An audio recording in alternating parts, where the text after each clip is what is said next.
Hello, and welcome to this special episode of Meet the Griffer. Let me start by expressing my gratitude to Luke Seerveld for this opportunity to guest host his show.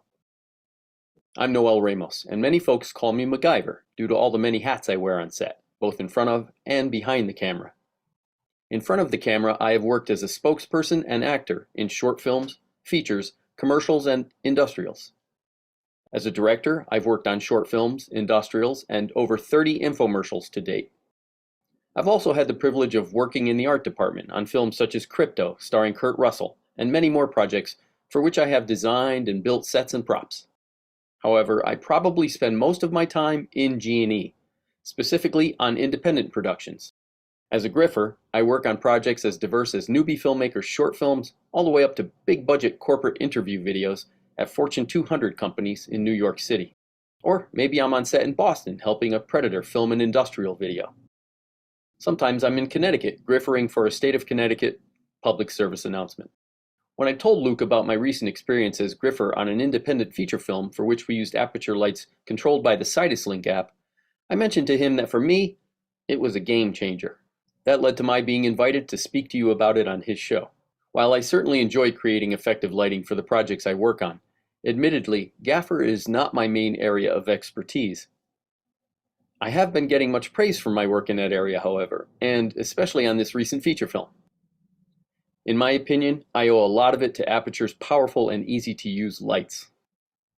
They made it possible for me to light the scene exactly the way the director wanted. The whole project was a great pleasure, and working with the Aperture environment was pure fun.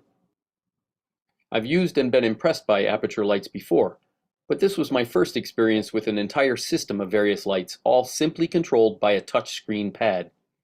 It was liberating. No more hoofing out to each fixture for minor tweaks. So much less time wasted when adjustments to multiple lights can be made with the touch of a slider. The app and the connectivity were nearly bulletproof and worked for us in all sorts of conditions. I was especially happy when the rain came and I didn't have to slog out into the inclement weather and lower the 600D just to make minor tweaks. All it took was the tip of my finger. I was one happy griffer. Speaking of weather, that's another worry that Aperture effectively eliminated for me. The 600D is so weather resistant that I felt totally confident having it lofted outside in the drizzle. Of course, I still gave it and its control box a cello rain hat, but the peace of mind that the moisture-resistant design gave me meant one less thing to worry about. Inside, a combination of Aperture fixtures gave me all the flexibility I needed to light any scene we were filming. The Nova was a real workhorse, an RGB powerhouse. I even lofted it outdoors at times. Likewise, the Amaran with a softbox was another go-to for me, and also a real workhorse. Aperture MC Mini lights and the versatile T2C tubes were huge. I used them for all sorts of effects and fill. The B7C did a fine job of replacing a practical, and having it on the Sidus Link was super handy. All this recent work I've been doing with LED light technology, featuring heavily in the success of each project, leads me to believe that Aperture's cutting-edge design is helping a rapidly growing segment of content creators, who now have access to high-end lighting technology that is within reach of their budgets, time and space constraints, as well as their learning curves. If I'm any indication, then there are a lot of other happy griffers out there right now, getting professional results from these extremely effective lights and their accessories. All these projects are so much more within reach and logistically possible because of the new LED lighting technology. Lighter, cooler, smaller, more energy efficient, more affordable, more functionality, and simpler to use. Plus, remote control made easy with the Sidus Link. It's opening up high-end video productions to a growing area of content creators. To confirm this idea, I spoke to an expert.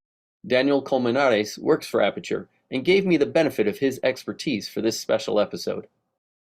I asked Daniel if he agrees that Aperture is empowering more content creators than ever before. Yes, I absolutely agree. And that is by design. We saw that there was a growing market of content creators, people who were not being traditionally marketed to or listened to. We went after these markets, these emerging markets, these new content creators, because content creators are here to stay. People are creating more and more content.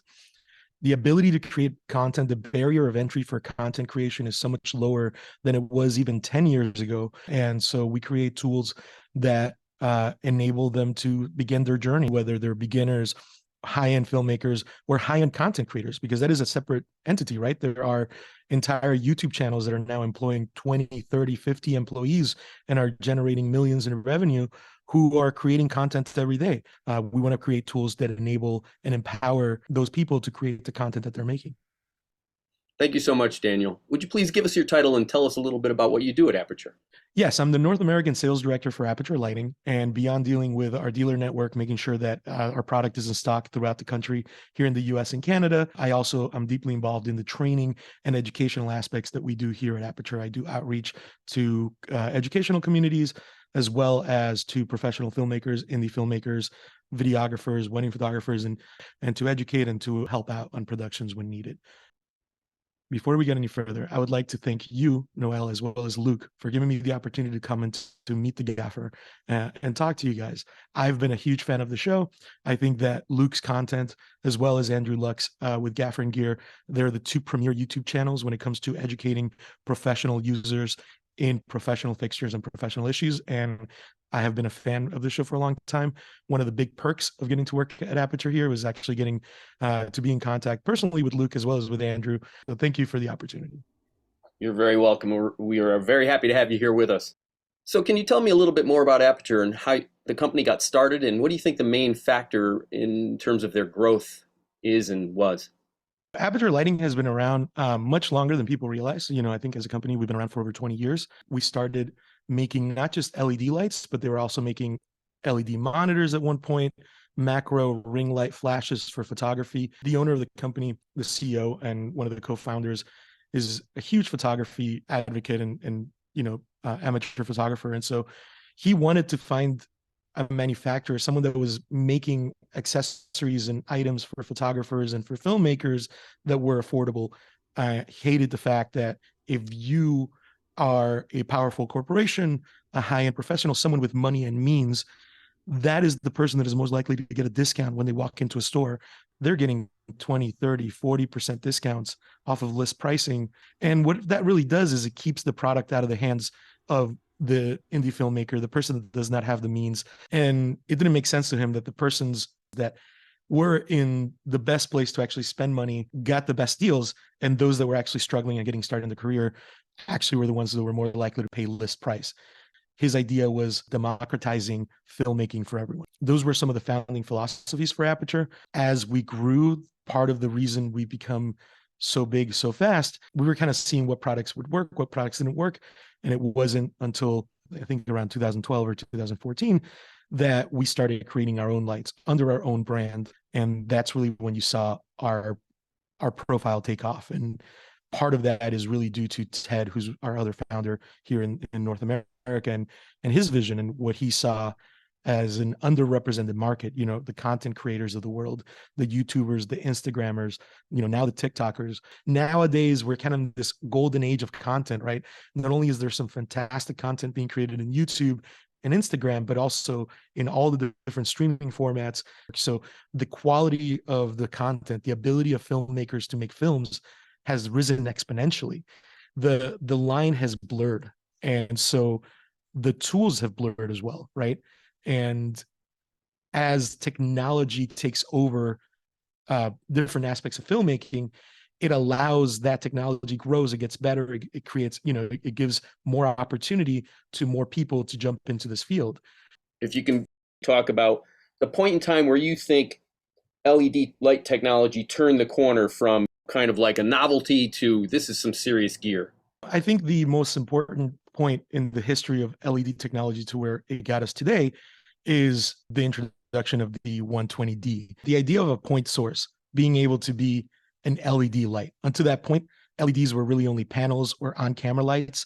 Those were interesting tools, but they were not revolutionizing lighting and traditional lighting the way having a point source, something that could replicate a Fresnel lens, a tungsten fixture.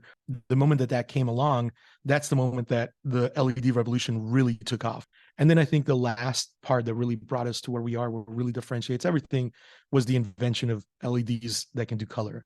So are these RGB LEDs that can create all these different color washes. It suddenly went from LEDs emulating traditional tools and trying to do it trying to give a small benefit to LED lighting, providing a unique tools kit and tool set that filmmakers did not have access to prior to LED technology. I'm a huge fan of mini lights, and that seems to me to be the next big shift in LED lighting technology, from larger fixtures to smaller fixtures, especially for new media content creators. Does Aperture agree? I absolutely agree. I think mini lights are amazing. And I think that you're correct. I think that in this market, we're seeing a need for higher and brighter and lower and less bright, but still very useful and small. So you have this push over towards the extremes, right? You still need the big lights to light large spaces, but with camera technology becoming as fast as it is in the current trends in shooting very dark and creating very moody scenes, having uh, LEDs that can dim down quite a bit and being able to provide that kind of granular control becomes very useful. And portability is always king. So I agree, and we're going to continue to release more and more small form factor LEDs that fit that need. So, Daniel, I am loving your setup over there. It looks amazing, and I'm assuming it's lit by Aperture. So, tell me a little bit about how you set yourself up there. Of course. Well, in a different life, I was a cinematographer and have done a little bit of griffing. So once the opportunity came to come on the show, I couldn't just pop up the computer monitor, the laptop screen and just be on lit. We're a lighting company, so I had to make sure that the setup looked pretty nice. So we have my FS7 here in the background. We have our Deity microphone for podcasting, and then I'm being lit by a 600D just here a little bit to the right off camera. And we have a T4C just adding a little bit of fill. And just to give you an idea of what we're doing, I'm just going to go ahead. I have them all linked to my iPad. So this is what the room looks like naturally. There's a little bit of daylight coming into the back here of the stage. This is the key light right here. I have it down to about 23%. So, it can go much brighter. Let's see here. Oh, it's actually 5%. So this is what 100% on the 600 looks like. This is actually where we're going. We're at 5% with that. And then we had the T4C just to add a little bit of hair light, separate me from the background. A little bit warmer than tungsten, a little bit of an orange color. And just that's down to 23% here. So just adds a little separation, a little three-dimensionality to the set here. And you're controlling all of this remotely. Yeah, I'm doing everything through our Sidus link right here. So all of our lights have a built-in Bluetooth transmitter receiver. And so, we want to make sure that no matter who you are, you're able to control our lights wirelessly, right? This was the realm, especially when I was coming up, I didn't always get a DMX programmer or a board operator to come in and control all my lights remotely.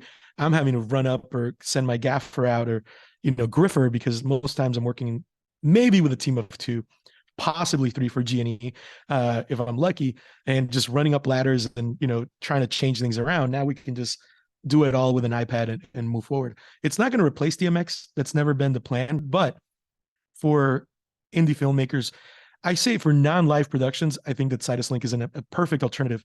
And it's something that we've been so happy to bring to the table. We've dreamed about this from the beginning. Even our 120Ds had little 2.4 gigahertz remotes. So you could sit there with the remote and control the different lights from the screen.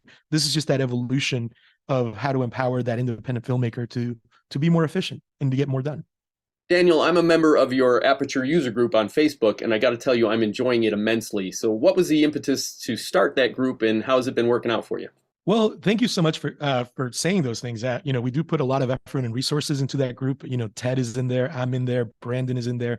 Some of the very top key members of Aperture regularly in that group, making posts and answering questions. The impetus was really Ted. Again, the DNA of this company is about education and empowering filmmakers, and it was a way to be able to have a centralized location for our customers and prospective customers to come and ask questions and get answers. We give reviews on people's setups and advice and suggestions, and the idea is to grow with our users and to help educate them. We create a lot of content that is out there to help filmmakers be better filmmakers. Thank you so much for having me on. We really appreciate it here at Aperture, and me personally for getting to be on Meet the Griffer. Daniel, this has been an incredible pleasure and a privilege. I want to thank you for your time. Before we leave you, would you be so kind as to give any advice you might have to all the griffers out there? Absolutely. My advice to griffers out there is to always be learning, never stop learning. The moment you stop learning is the moment you start stagnating. And don't be afraid to mix things up. Use the time and the jobs that you are getting to work on your craft and grow. Looking at others for inspiration, one advice I would give is look at your own work. I think it's something that we all fall into. We don't want to see our own work. We see everything that we don't like about it, but it's hard to grow if you're not looking at to where you've been. And this is something I used to struggle with.